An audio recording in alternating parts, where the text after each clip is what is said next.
Audio Jungle.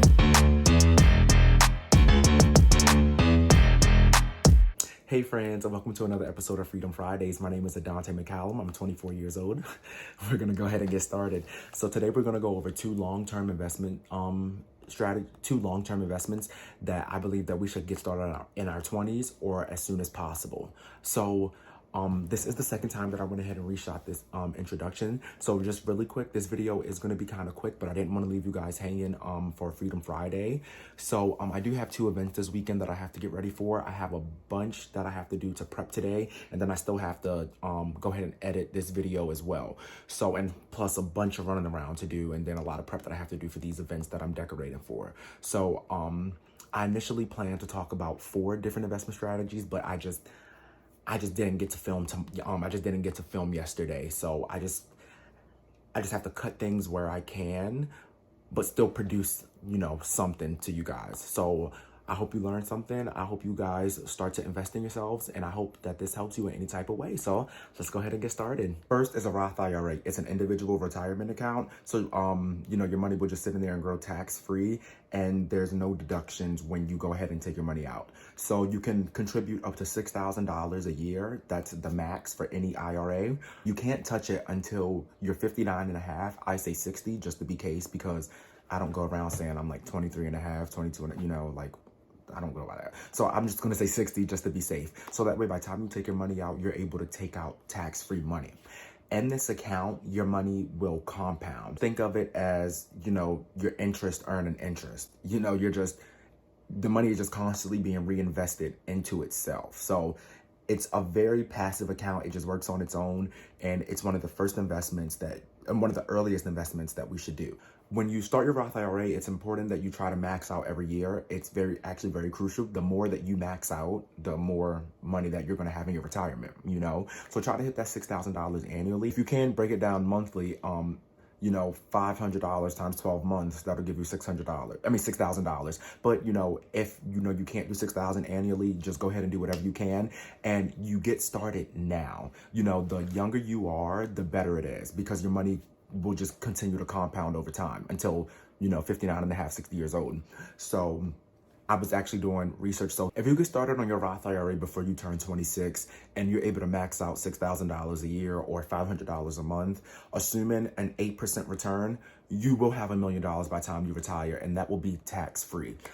So the sooner you get started, the better. We'll leave a link for the calculator, the Roth IRA calculator below in the description bar. But I did this I just wanted to see when's the latest you can start to be able to still have $1 million, assuming a certain rate of return on your interest. Now, if you get started when you're 27, 28, 29, you only have about $900,000 max, or I think it was like 943 max, so it's very important that you get started with your Roth IRA sooner versus later. And then also, for a single individual, once you make $144,000 a year, you can no longer contribute to your Roth IRA. And if you file jointly, you guys totally can only make up to $214,000 before, you're no longer able to contribute to your Roth IRA. So you're done there. So you want to get started sooner, so the money that you already have invested can continue to just compound over time. Next, we're going to talk about a 401k. Now, I feel like these are pretty common just because, these are traditionally given to you from your employer, so I feel like, people typically hear about them. This is a retirement investment savings account that your employer will offer to you. Now, majority of the time, your employer will either, they should match, whatever it is you're putting in, or they should match you in some capacity. Now, if your employer isn't matching you, I recommend that you don't do it, but that's totally up to you. Make your own call. Depending on the plan that you choose with your employer, you will have a tax break, but it all depends on whatever plan you decide. Every time you get paid, money is automatically withdrawn from your paycheck straight into your 401k, so you will never ever see it until you go ahead and retire. So with a 401k, in the event that you're either fired or you decide to switch jobs, I want to go over some rollover options with you, just because a 401k for the most part is offered through your employer. So you can either roll it over from a 401k to a Roth IRA. You can roll it over from a 401k from one employer to a new employer, or you can just go ahead and cash it out completely. So in the event that you go ahead and transfer from a 401k to a Roth IRA, you're just going to go ahead and this is going to be a direct rollover, or the 60-day rule. So you're going to go ahead and contact your former 401k administrator, find out what it is that you have to do to go ahead and transfer that over to a to a Roth IRA. So like, what actions, what steps, or what forms you would have to fill out, and then find out if this is going to be, if they're going to go ahead and cut a check, or if they're going to send a wire transfer. If they do a wire transfer, it has to be sent directly over to that new account.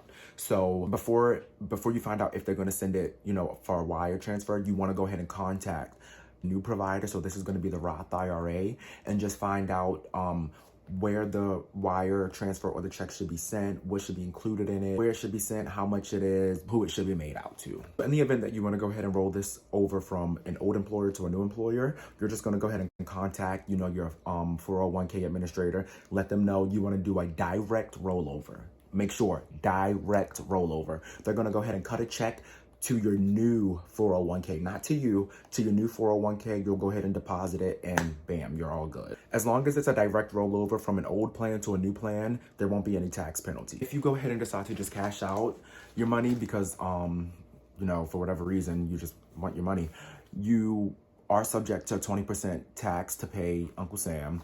And then if it isn't early distribution or, anything like that, you may be also subject to a 10% tax as well. So just make sure that you know the plan, and that you know your 401k plan, and all of your options, and make sure that you research your options to see what's best for you at the time. Friends, these are the two long-term investment strategies that I think that we should start in our 20s or as early on in life as we can. Thank you for joining me, and I hope you learned something. If you did, go ahead, comment, like, subscribe, definitely subscribe, and contact me or connect with me on social media. Thank you, friends, and I'll see you all next week.